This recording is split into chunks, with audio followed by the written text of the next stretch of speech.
seorang kakek berusia 71 tahun menikahi gadis berusia 19 tahun. Pernikahan pasangan pengantin ini menjadi perbincangan warga lantaran perbedaan usia keduanya dengan selisih 52 tahun.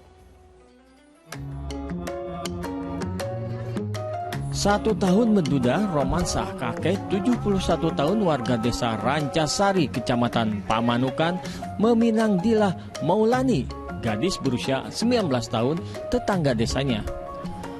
Prosesi ijab kabul dilakukan penuh hikmat di hadapan petugas dari KUA Pamanukan, Subang. Disaksikan ratusan anggota keluarga dan kerabat. Meski bukan yang pertama kali terjadi, namun pernikahan dengan usia yang terpaut sangat jauh tetap menjadi perbincangan warga. Namun bagi kedua mempelai hal ini tidak menjadi soal, terlebih keduanya telah lama saling mengenal. Karena jodoh ya? Jodoh ya? Ketemunya kapan sih teh? Oh udah lama. Udah berapa lama kenal dengan bapak? Kenalnya mah udah lama, baru dapat sekarang. Kenal dengan Neng ini udah lama pak? Udah lama. Apa yang membuat bapak punya niatan menikahi dia pak? Soalnya dia itu kelihatannya baik, sungguh-sungguh. Di mata warga, romansa dikenal sebagai pengusaha penggilingan padi dan bandar beras yang mempunyai tanah dan lahan sawah yang luas. Jenal Arifin melaporkan dari Subang, Jawa Barat. Subhanallah, walhamdulillah, kita doakan bersama semoga jadi keluarga sakinah mawaddah warohmah. Nah, Ustadz, ramai nih diperbincangkan netizen. Dalam syariat, apakah ada batasan umur ideal calon pengantin laki-laki dan perempuan, Ustadz? Iya. Ya, jadi kalau kita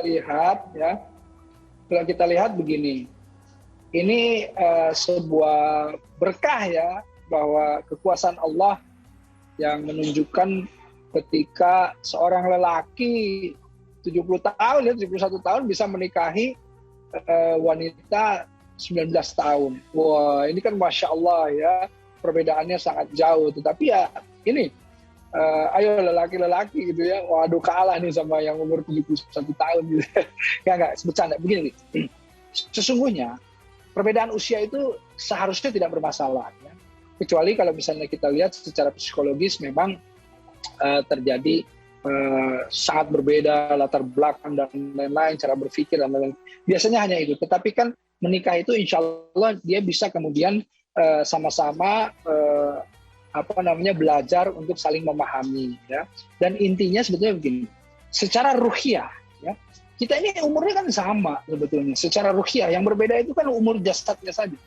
Jadi sebetulnya kalau kita melihat dari faktor itu ya, tentu akan bisa nyambung orang yang kemudian berumur tadi 19 tahun dengan yang 71 tahun.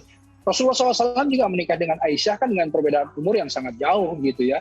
Tetapi kan insya Allah kita lihat ya, Masya Allah bisa kemudian bagaimana sakinah mawaddah warohmah itu bisa kemudian didapatkan. Nah kemudian juga kebalikannya, kalau misalnya lelaki yang menikah dengan usia istri yang terikat juga berbeda, juga kan Rasulullah SAW berbeda cukup jauh dengan Siti Khadijah radhiyallahu anha. Jadi menurut saya itu tidak bermasalah, yang penting kedua-duanya itu kemudian menikah dengan ya tentu ketentuan-ketentuan syariat yang benar, dan tentu kemudian menikah dengan alasan ibadah agar supaya saling bisa memberi nilai-nilai kebaikan, saling bisa menjadi partner untuk kemudian menjadi kunci kendaraan ke surga. Insya Allah dengan itu semuanya, ya kita doakan semoga kemudian mendapatkan keberkahan, semoga langgeng, semoga kemudian bisa saling mengisi dalam kebaikan. Masya Allah. Masya Allah, jadi tidak ada masalah begitu ya Ustadz ketika terpaut usia hingga 52 tahun, puluhan tahun ini ramai sekali nih panel.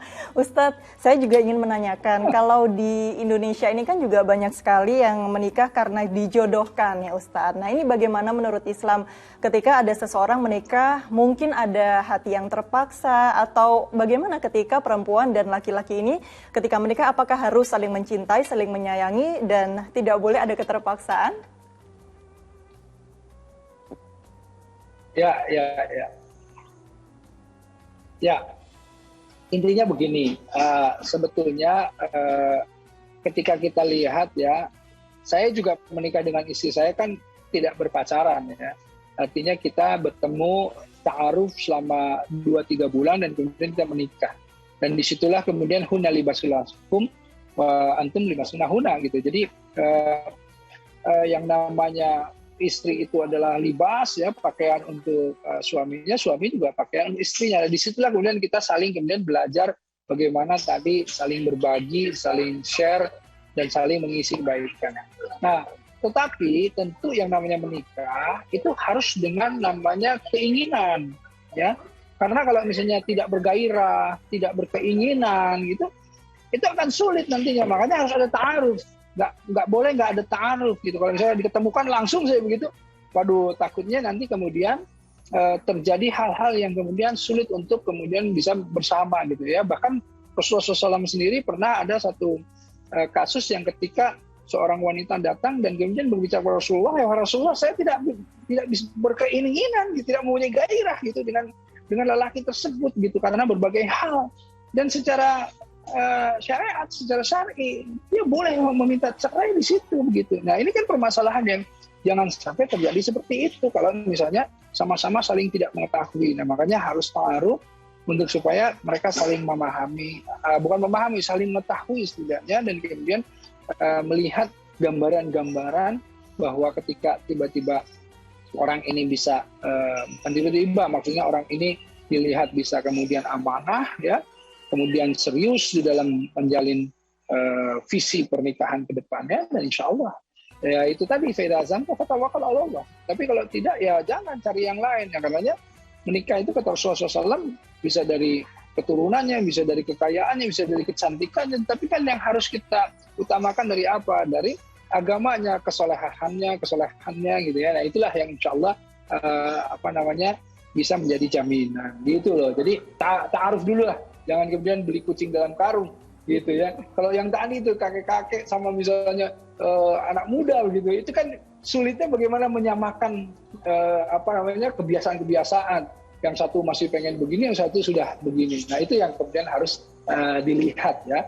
Dan kalau misalnya itu dibicarakan, mungkin juga bisa ada solusinya, insya Allah. Insya Allah, luar biasa. Setidaknya harus saling mengenal melalui ta'aruf sesuai dengan syariat Islam.